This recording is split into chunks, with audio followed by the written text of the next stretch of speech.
हमने Coulomb's law से electric force major की, और फोर्स आप जानते हैं कि एक वेक्टर क्वांटिटी होती है। तो इस लॉ की वेक्टर फॉर्म कुछ इस तरह से बनेगी कि पहली बात तो ये है कि Coulomb's force is mutual force. Mutual force का मतलब होता है कि कोई एक चार्ज दूसरे पर सिर्फ फोर्स नहीं लगाता, बल्कि eight the same time Q1 Q2 पर फोर्स लगा रहा होता है एंड Q2 Q1 पर फोर्स लगा रहा होता है। तो इस तरह से ये बाहमी उनकी इंटरेक्शन है, म्यूचुअल फोर्स है, किसी अकेले की कंट्रीब्यूशन नहीं है।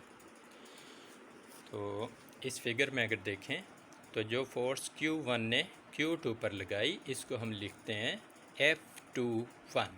F21 का मतलब होता है force on 2 by 1, force on charge Q2 by charge Q1। इसी तरह से इसका यूनिट वेक्टर इसकी डायरेक्शन को शो करने के लिए R21 होगा, और इसी तरह से जो Q2 ने Q1 पर फोर्स लगाई है, this will be notated as F12,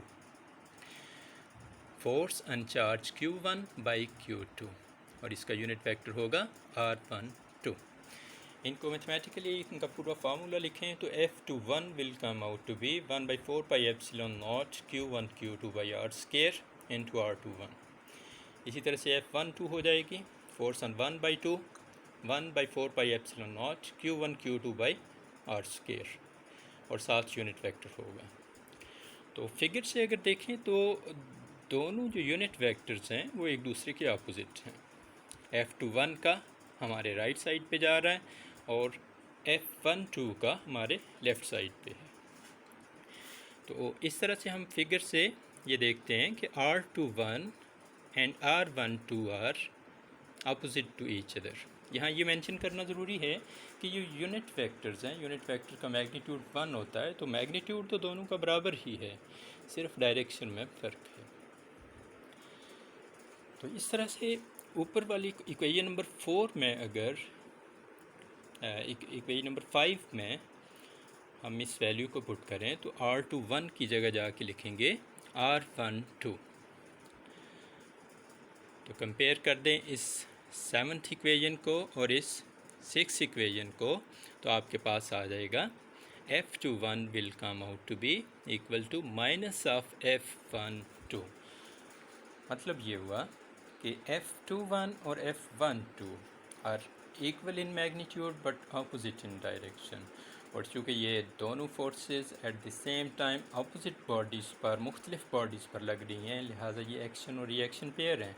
और एक्शन रिएक्शन पेयर का मतलब है कि कूलम्स लॉ में न्यूटन्स थर्ड लॉ होल्ड कर रहा है। Newton's third law of motion यहाँ पर होल्ड करेगा कि action and reaction are equal but opposite in direction. थोड़ी देर पहले हमने इस लेक्चर के पिछले हिस्से में बात की थी कि K की वैल्यू डिपेंड करती है मीडियम बिटवीन द चार्जेस पर। तो अभी हमें देखना है कि इफ़ेक्ट ऑफ मीडियम क्या होगा।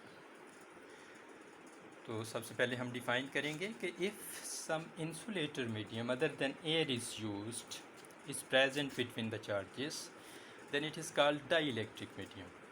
तो डेफिनेशन क्या हुई कि any insulator medium other than air is called dielectric medium, and if dielectric medium is present between the charges then electric force between them reduces, कम हो जाती है, by a factor which is known as relative permittivity, which is known as relative permittivity, and formula becomes when there is dielectric medium between the charges F prime means the new force between the two charges 1/4 pi epsilon not तो मौजूद है free space का, साथ epsilon R भी आ गया है, Q1 Q2 by R square वैसे ही मौजूद है। तो इस तरह से F प्राइम इन्वर्सली रिलेटेड हो गया रिलेटिव परमिटिविटी कांस्टेंट के साथ, और इस रिलेटिव परमिटिविटी कांस्टेंट को एप्सिलॉन आर लिखा जाता है, और इसकी वैल्यू डिफरेंट मीडियम के लिए डिफरेंट होती है। अब अपनी किताब पर देखेंगे कि एप्सिलॉन आर की वैल्यूज़ डिफरेंट मीडिया के लिए डिफरेंट होती हैं। तो जिस मीडियम की वैल्यू एप्सिलॉन आर की वैल्यू सबसे ज़्यादा होगी, इसका मतलब है कि वो ज़्यादा बेहतर होगा इलेक्ट्रिक फ़ोर्स को शील्ड करने के हवाले से। शील्ड करने का मतलब ये है कि वो अगर वो मीडियम किसी दो चार्जेस के दरमियान आ जाए तो ये मीडियम ये फ़ोर्स इलेक्ट्रिक फ़ोर्स उन दोनों चार्जेस के दरमियान ना होने के बराबर हो जाएगी। ना होने के बराबर होने से मुराद ये है कि इसने रोक लिया है उस फोर्स को, इसने शील्ड कर दिया है उस फोर्स को, बाउंड कर दिया है।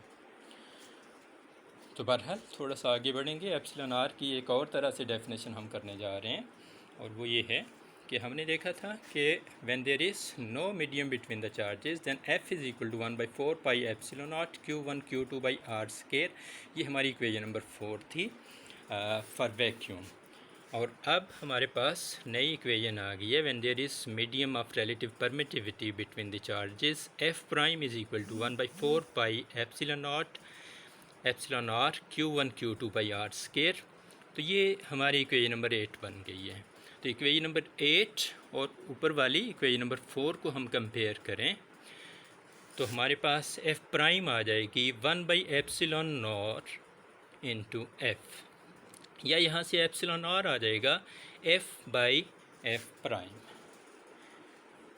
तो डिफ़ाइन कैसे करेंगे इसे? Epsilon R is the ratio of the electric force between two charges when there is no medium between the charges to the electric force when there is dielectric medium between the charges present between the charges. और चूँकि ये दो forces का unit है इसलिए इसका दो forces का रेशो है, इसलिए इसका कोई यूनिट नहीं होता। तो आखिर पर एक छोटी सी बात मज़ीद करूँगा कि कूलम्स लॉ की लिमिटेशन है कि ये एक तो पॉइंट चार्जेस पर सिर्फ ओबे करता है, पॉइंट चार्जेस होंगे तो ये लॉ होल्ड करता है, और दूसरा पॉइंट चार्जेस के साथ अगर ज़ोर दे दें तो स्टैटिक चार्जेस का होना भी ज़रूरी है। वैसे तो पॉइंट चार्ज की डेफिनेशन में भी कहीं ना कहीं स्टैटिक का थीम आ ही जाता है, लेकिन फिर भी मैं ज़ोर दूंगा कि static charges plus point charges के लिए होल्ड करता है। लेकिन ये लॉ बहरहाल इलेक्ट्रिक फ़ोर्स को फाइंड करने के लिए एक जनरल फॉर्म देता है। ये हर तरह की सिचुएशन में अप्लाई हो जाता है इलेक्ट्रिक फ़ोर्स को कैलकुलेट करने के लिए। तो इसी के साथ इजाज़त चाहूँगा।